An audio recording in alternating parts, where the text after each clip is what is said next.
So I've been watching the playoffs and I've been watching the Cavs. And the playoff series the Cavs just had with the Heat is not like these playoff series that I'm watching because, to be honest, it's the NBA's most historic blowout of a playoff series. It never got close enough to get contentious from either side. There's a little bit of trash talking here or there, a couple of bumps here or there, but it never got desperate for both teams in the way that a playoff series tends to get desperate from both teams. And when we're talking about the Cavs and test, you want to see them pass and confirm because the Cavs are giving you a lot of reason to believe that they're going to pass any test that's put in front of them. The next test is going to happen in this Indiana Pacers series. The Pacers are not more talented than the Cavs, but the Pacers are talented enough that if the Cavs have an off night, the Pacers can definitely get a dub on them. And if the Cavs string together enough off nights, they could be looking at the wrong end of this series. So that's one thing, right? The talent's going to be much better. But this is going to be a contentious battle. The Pacers understand that they're going into this series. Rick Carlisle understands that he is going into this series with a decisive talent disadvantage. And they'll talk confident, and I bet they're feeling confident now, but they understand it, right? They know this. So what the Pacers are going to try to substitute to fill that disadvantage with is being a irritant. They're going to be physically pesterouous. Now, they don't have the size some teams do to do this at a high level, but they're going to be pest. They're going to annoy you. They're going to do things like pick you up 82 feet and poke at the ball and foul you and grab at your jersey just a little bit after the play. They're going to ratchet up the intensity. They're going to ratchet up the physicality. Like it or not, this Cleveland Cavaliers team is still dealing with the perception. I don't think it matches this team that, they are who they were a couple of years ago.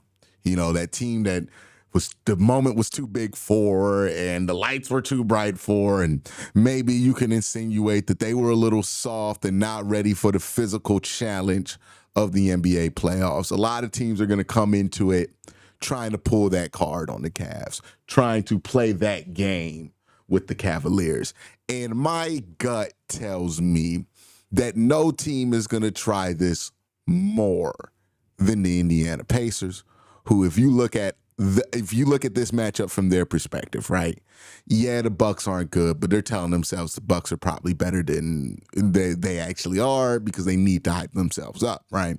But they're probably telling themselves, because we were able to get through Giannis, who was a better player than anybody they had, we can get through this if we do the same things that we did to Giannis. And what did they do to Giannis, right? They irritated him. They pestered him. Now, that didn't really stop Giannis. Giannis went off. Giannis just ain't had no help. That's why Milwaukee lost that series. But they're going to take that lesson and try to apply it to Cleveland. They're going to try to get Donovan Mitchell or get on Donovan Mitchell's nerves. They're going to try to start an altercation. They're going to try to, say foul stuff to you and disrespect you and try to get under your skin because they're not going to win this fight fighting clean. Rick Carlisle understands this. Rick Carlisle's the king of understanding that you're not going to win this fight fighting clean. Remember, Rick Carlisle's famous for doing what? Beating the Miami Heat the first year they had LeBron, Wade, and Bosh. Now, how did he go about doing it?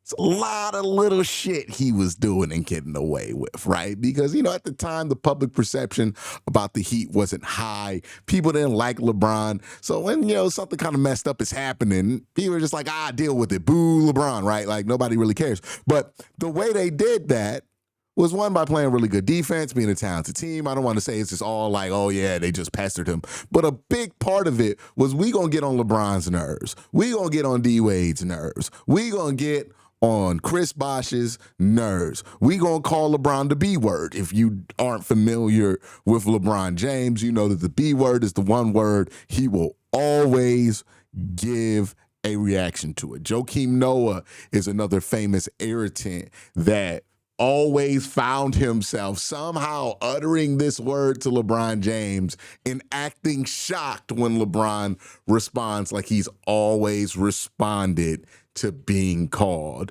the B word, right? This is who Rick Carlisle is. This is what Rick Carlisle is going to try to do. And this is what the Indiana Pacers are going to try to do.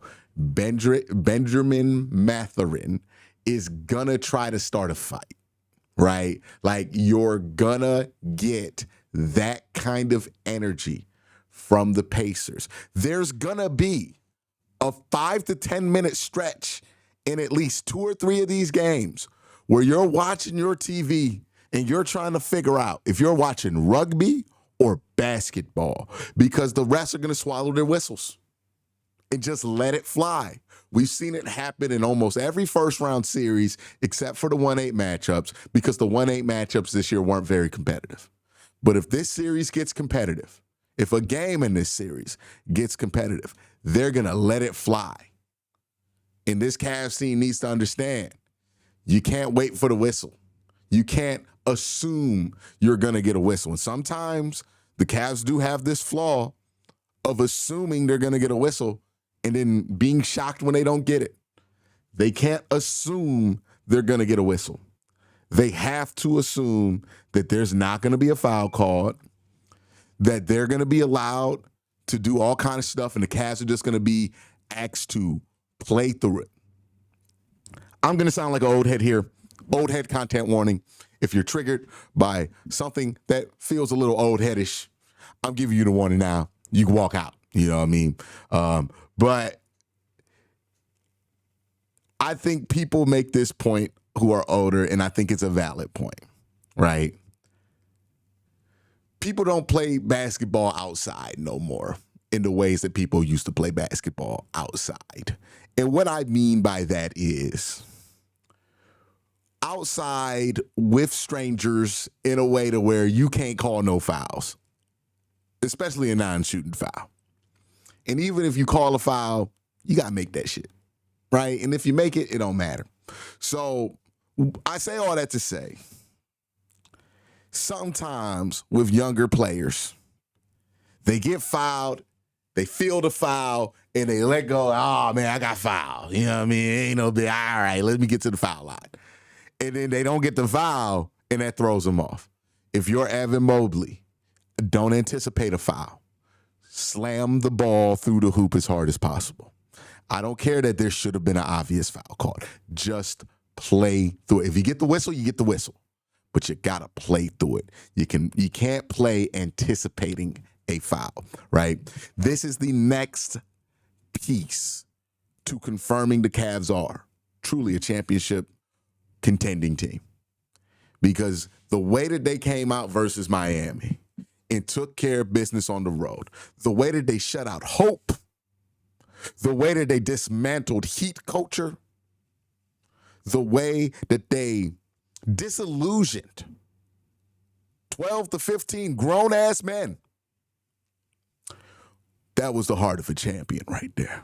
Okay. Like, that shit shows you the heart of a champion, right? You got to have no remorse.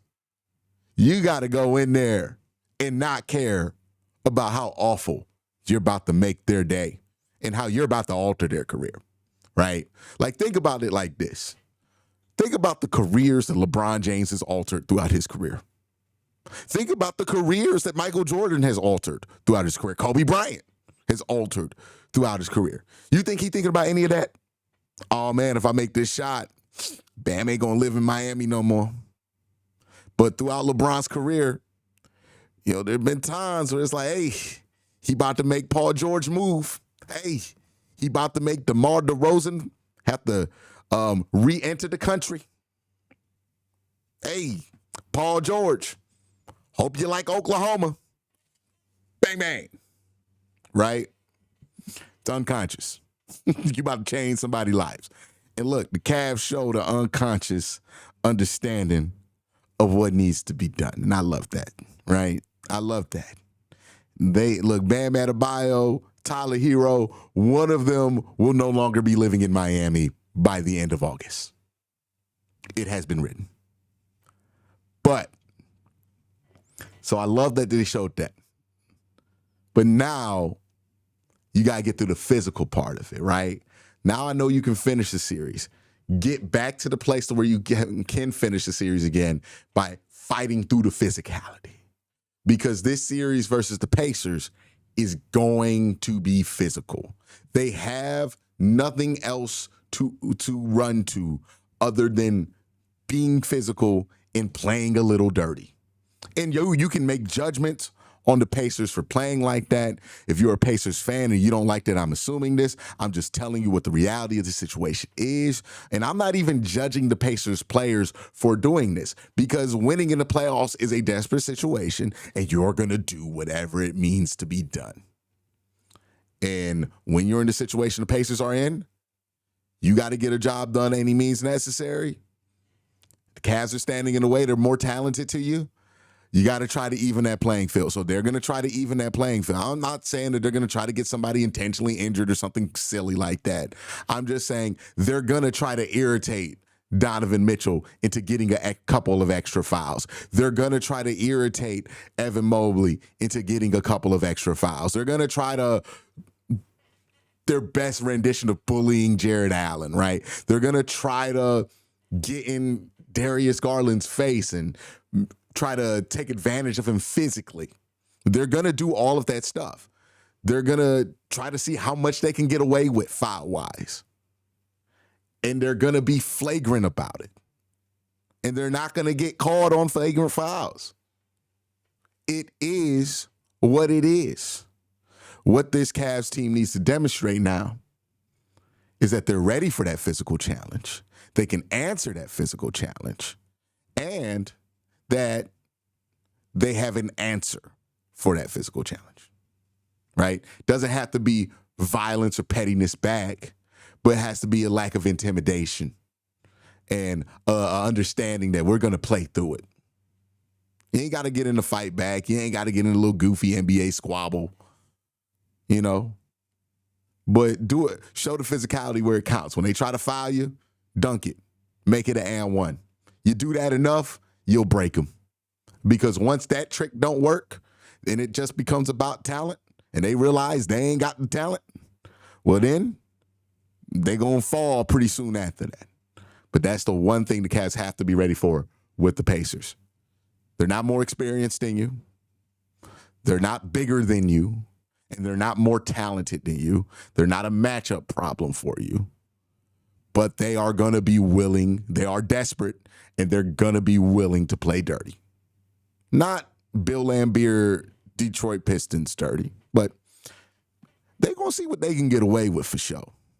And you got to anticipate that. If you Kenny Atkinson, you're not doing this team a solid if you don't anticipate that. You got to anticipate it. They're going to try to get away with shit on Darius Garland. They're going to try to go Donovan Mitchell into a tech or a flagrant, because getting him off the court does a lot to even things out. They're going to try to do a lot.